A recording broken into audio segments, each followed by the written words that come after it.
NRIs के बीच में बहुत सारा कंफ्यूजन्स है टैक्सेशन को लेके कि इंडिया में किस इनकम पे टैक्स लगेगा, बेसिक एग्जेम्पशंस मिलेगा या नहीं मिलेगा। एनआरआई को न्यू रिजीम ऑप्ट करना चाहिए या ओल्ड रिजीम उनके लिए बेहतर है। बहुत सारे लोगों को ये कंफ्यूजन रहता है कि किस तरीके के इनकम पे उनको बेसिक एग्जेम्पशन मिलेगा और किस तरीके के इनकम पे उनको बेसिक एग्जेम्पशन नहीं मिलेगा। जिस भी इनकम पे special rate of taxation applicable है एनआरआईज के लिए, उस पे आपको बेसिक एग्जेम्पशन नहीं मिलेगा। और वैसे हेड्स ऑफ इनकम जिसपे नॉर्मल टैक्स पे करना है, जैसा कि रेसिडेंट इंडिविजुअल कर रहे हैं वैसा ही टैक्स आपको भी पे करना है, उस केसेस में आपके पास बेसिक एग्जेम्पशन अवेलेबल है। स्पेशल टैक्स रेट में आपको बेसिक एग्जेम्पशन नहीं मिलेगा और नॉर्मल टैक्स रेट में आपको बेसिक एग्जेम्पशन मिलेगा। डिविडेंड इंडियन कंपनी से अर्न हो रहा है, कैपिटल गेन जो कि लिस्टेड एंटिटीज के शेयर ट्रांजेक्शन की वजह से हुआ है, तो आपको कैपिटल गेन में स्पेशल रेट देना पड़ेगा। एनआरआईज इंडिया में कौन कौन सा बैंक अकाउंट रख सकते हैं, किस बैंक अकाउंट का इंटरेस्ट पे टैक्स लगेगा, किस बैंक अकाउंट के इंटरेस्ट पे टैक्स मिलेगा, वो टैक्स एग्जेम्प्टेड होता है। नमस्कार दोस्तों, मैं हूं आपका प्रोफेशनल फ्रेंड्स ये प्रेम झा और आज हम लोग बात करेंगे टैक्सेशन फॉर एनआरआईज की। एनआरआईज के बीच में बहुत सारा कंफ्यूजन्स है टैक्सेशन को लेके कि इंडिया में किस इनकम पे टैक्स लगेगा, बेसिक एग्जेम्पशंस मिलेगा या नहीं मिलेगा। हमने एनआरआई टैक्सेशन को लेके एक और वीडियो बहुत ही पहले बनाया था। उसमें हमने ये चर्चा की थी कि एनआरआई कौन होते हैं और एनआरआई होने से क्या क्या फायदे मिलते हैं इंडिया में और इंडियन टैक्सेशन सिस्टम में उनको क्या फायदा दिया गया है। उस वीडियो को देखने के बाद बहुत सारे लोगों का ये मैसेज और कमेंट्स आया कि आप कुछ स्पेसिफिक पॉइंट पे अपना वीडियो बनाएं एनआरआई टैक्सेशन को लेके। दोस्तों आज उसी स्पेसिफिक पॉइंट पे आए हैं और ये वीडियो देखने के बाद कोई भी ऐसा पॉइंट नहीं है जो आपका छूटेगा और आप खुद से अपना टैक्स कैलकुलेट नहीं कर पाएंगे। तो इस वीडियो को लाइक करें और अगर मेरे चैनल को सब्सक्राइब नहीं किया है तो सब्सक्राइब करें, ताकि मैं आपके कमेंट्स पे और आपके मैसेजेस पे न्यू वीडियोस बनाता रहूं, ताकि आपको कुछ कंफ्यूजन ना हो इन फ्यूचर और अपना टैक्स आप खुद ही कैलकुलेट कर पाए, आपको कोई भी मिसगाइड ना करे। दोस्तों सबसे पहले बात करते हैं कि एनआरआई को न्यू रिजीम ऑप्ट करना चाहिए या ओल्ड रिजीम उनके लिए बेहतर है। तो ऑब्वियसली उनके लिए न्यू रिजीम बेहतर है। अब फाइनेंशियल ईयर 2025-26 में वो न्यू रिजीम ऑप्ट करके आगे बढ़े, पहली बात। दूसरी बात है, बहुत सारे लोगों को ये कंफ्यूजन रहता है कि किस तरीके के इनकम पे उनको बेसिक एग्जेम्पशन मिलेगा और किस तरीके के इनकम पे उनको बेसिक एग्जेम्पशन नहीं मिलेगा। आपको भी पता है कि 5 हेड्स ऑफ इनकम है इंडिया के अंदर और वो सब पे एप्लीकेबल है, भले ही आप रेसिडेंट हो या एनआरआई हो, उससे कोई फर्क नहीं पड़ता। ये 5 हेड्स है। पहला हेड है सैलरी का, दूसरा हेड है इनकम फ्रॉम हाउस प्रॉपर्टी, तीसरा हेड है income from business and profession, चौथा हेड है इनकम फ्रॉम कैपिटल गेन और पांचवा हेड है इनकम फ्रॉम अदर सोर्सेज। जिसका भी इनकम इन पहले चारों में नहीं आता है उसका इनकम फ्रॉम अदर सोर्सेज में आप लेके उसको आईटीआर में फाइल कर सकते हैं। ये होगी बात हमारे हेड्स की।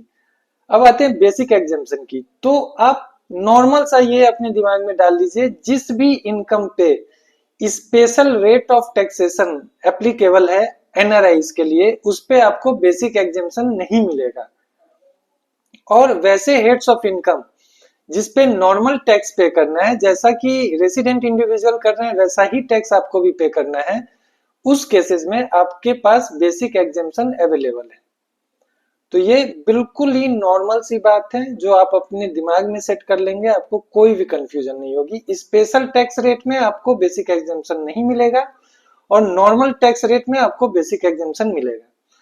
अब हम लोग चर्चा करते हैं कि स्पेशल रेट्स लगते किस पे हैं और नॉर्मल रेट्स किस पे लगते हैं। ठीक है दोस्तों, स्पेशल रेट्स ऐसे इनकम पे लगते हैं जिसको इनकम टैक्स के अंदर स्पेसिफाई किया गया है for NRIs. Like dividend income अगर आप अर्न कर रहे हैं तो आपको स्पेशल इनकम देना है, 20% इसका टैक्स रेट है। तो आपको अगर डिविडेंड इंडियन कंपनी से अर्न हो रहा है आपको 20% टैक्स देना पड़ेगा, सीधी सी बात। अगर आपको इंटरेस्ट इनकम अर्न हो रहा है इंडियन एनआरओ अकाउंट से तो आपको 30% टैक्स देना पड़ेगा। ठीक है, अब आते हैं कैपिटल गेन्स की चर्चा करते हैं।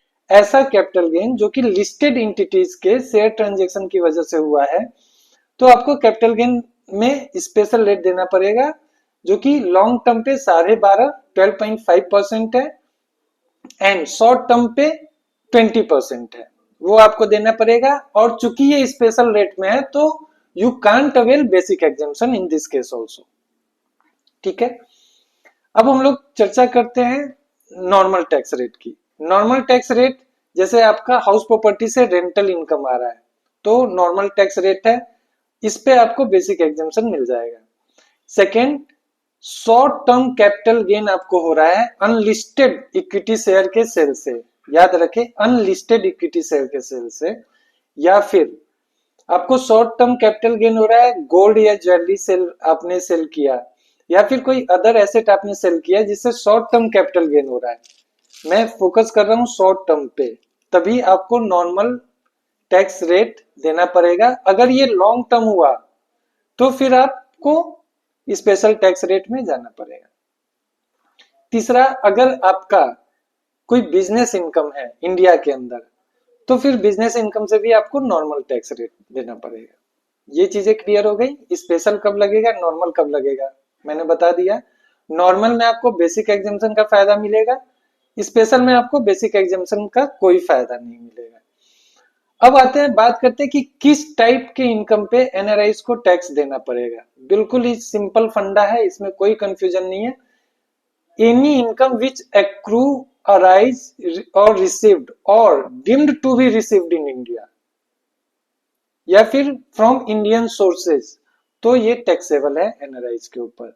लाइक आपका बैंक अकाउंट इंडिया में है और आपका फॉरेन का सैलरी भी अगर इंडियन अकाउंट में रिसीव हो रहा है तो रिसीव्ड इन इंडिया हो गया, आपको टैक्स उस इनकम पे भी पे करना पड़ेगा, सीधी सी बात। दूसरी, डिविडेंड इनकम, आपने इंडिया के कंपनीज में इन्वेस्ट किया, वहां से आपको डिविडेंड आया, डिविडेंड आपके एनआरओ अकाउंट में, एनआरओ अकाउंट में क्रेडिट होगा, आपको उस पर टैक्स देना पड़ेगा। अब दोस्तों बात करते हैं बैंक अकाउंट्स की, कि एनआरआईज इंडिया में कौन कौन सा बैंक अकाउंट रख सकते हैं, किस बैंक अकाउंट का इंटरेस्ट पे टैक्स लगेगा, किस बैंक अकाउंट के इंटरेस्ट पे टैक्स नहीं लगेगा, वो टैक्स एग्जेम्प्टेड होता है।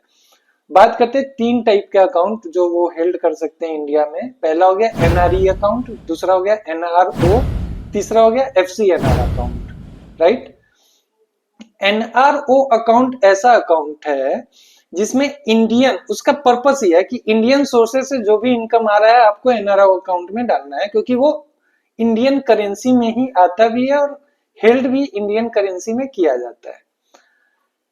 इसलिए एनआरओ अकाउंट पे अगर आपको इंटरेस्ट इनकम हो रहा है तो वो टैक्सेबल होता है। राइट, सेकेंड हो गया एनआरई अकाउंट। एनआरई अकाउंट होता है जो भी आप फॉरेन इनकम इंडियन बैंक में डालना चाह रहे हैं तो वो एनआरई अकाउंट में ही आएगा। लाइक आप फॉरेन में यूएसडी में अर्न कर रहे हैं या येन में अर्न कर रहे हैं या किसी और कंट्री का किसी और करेंसी में आप अर्न कर रहे हैं, उसको आप इंडियन अकाउंट में रखना चाह रहे हैं तो आपको एनआरई अकाउंट ओपन करा के उसमें डालना पड़ेगा। आपने वहां से फॉरेन करेंसी भेजा बट यहाँ पे जो हेल्ड होगा वो इंडियन करेंसी में उस अकाउंट के अंदर हेल्ड होगा। अब चूंकि आप फॉरेन करेंसी इंडियन गवर्नमेंट को दे रहे हैं तो इस पे जो भी इंटरेस्ट आ रहा है वो बिल्कुल ही एग्जेम्प्ट होगा, टैक्स फ्री होगा, कोई टैक्स नहीं देना है। तीसरा अकाउंट है एफसीएनआर अकाउंट, जो कि फॉरेन करेंसी इंडिया में हेल्ड भी होता है फॉरेन करेंसी में ही। जैसे एनआरई में फॉरेन करेंसी आपने भेजा बट इंडियन रुपी में हेल्ड कर रहे हैं, एफसीएनआर अकाउंट में आप फॉरेन करेंसी आपने भेजा वो फॉरेन करेंसी में ही हेल्ड होगी और उस अकाउंट में भी अगर आप कोई भी इंटरेस्ट इनकम अर्न कर रहे हैं या उस अकाउंट से आपने कहीं पे भी इन्वेस्ट किया और उससे कोई भी इनकम अराइज हो रहा है तो आपके लिए वो बिल्कुल ही टैक्स फ्री इनकम होगा। राइट, अब मेरे हिसाब से अकाउंट का कंफ्यूजन खत्म, बेसिक एग्जेम्पशन का कंफ्यूजन खत्म, और इनफैक्ट कौन सा इनकम टैक्सेबल है एनआरआईज के लिए उसका भी कंफ्यूजन खत्म हो गया। इसके अलावा भी अगर आपको कोई भी कंफ्यूजन आता है आप कमेंट्स करके जरूर क्वेश्चन अराइज कर सकते हैं, मैं उस टॉपिक पे भी बात करूंगा। अब दोस्तों बात करते हैं कि टैक्स को बचाया कैसे जाए, मतलब प्लानिंग ऑफ इनकम टैक्स। आपने एनआरओ अकाउंट अगर यहाँ पे डाला हुआ है, जिससे यहाँ का हाउस प्रॉपर्टी रेंट आपका आ रहा है जो कि एनआरओ अकाउंट में जा रहा है, या फिर कोई एग्रीकल्चर इनकम आ रहा है जो आपके एनआरओ अकाउंट में डाल रहा है, आप क्या करें, फटाफट उसको कोई भी म्यूचुअल फंड में डाल दें। म्यूचुअल फंड में डालने से क्या होगा कि एक तो जब आप पैसा निकालेंगे तब टैक्सेबल होगा, स्पेशल रेट ऑफ टैक्स है, पहली बात। दूसरी बात, अगर आपने एक साल से ज्यादा के लिए छोड़ा और लॉन्ग टर्म कैपिटल गेन हो रहा है तो वो 1.25 lakhs ऑफ प्रॉफिट आपका एग्जेम्प्टेड है, उस पर कोई टैक्स नहीं लगेगा। और ये एग्जेम्पशन एनआरआईज के लिए भी अवेलेबल है, ठीक है। NRIs can also avail 1.25 lakh exemption on long term capital gain, ठीक है। तो ये प्लानिंग करने से क्या होगा, आपका 1.25 लाख बिल्कुल ही टैक्स फ्री हो गया। फर्स्ट, आपका जो बैंक में पैसा पड़ा रहता है उस पे जो इंटरेस्ट आता है उस पे 30% देना पड़ता है।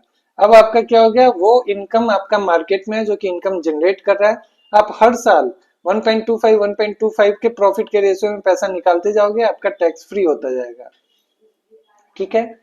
सेकेंड, आपका इंडियन स्टॉक मार्केट में लगाओगे उससे जो डिविडेंड आएगा उस पे भी आपको टैक्स पे करना पड़ जाएगा 20%। तो उससे बेहतर है कि आप म्यूचुअल फंड में डालो, उसको लॉन्ग टर्म होने दो, और लॉन्ग टर्म होने के बाद आप रिडीम करो, आप टैक्स फ्री पैसा अपना पूरा निकाल पाओगे।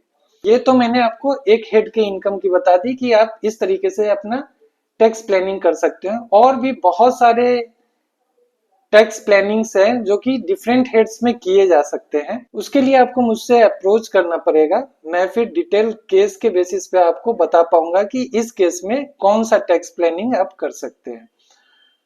किसी भी तरीके की कंफ्यूजन के लिए आप मुझ तक पहुंच सकते हैं। वीडियो अच्छा लगा जरूर शेयर भी कीजिएगा, सब्सक्राइब जरूर मेरे चैनल को करें और लाइक भी दें। धन्यवाद।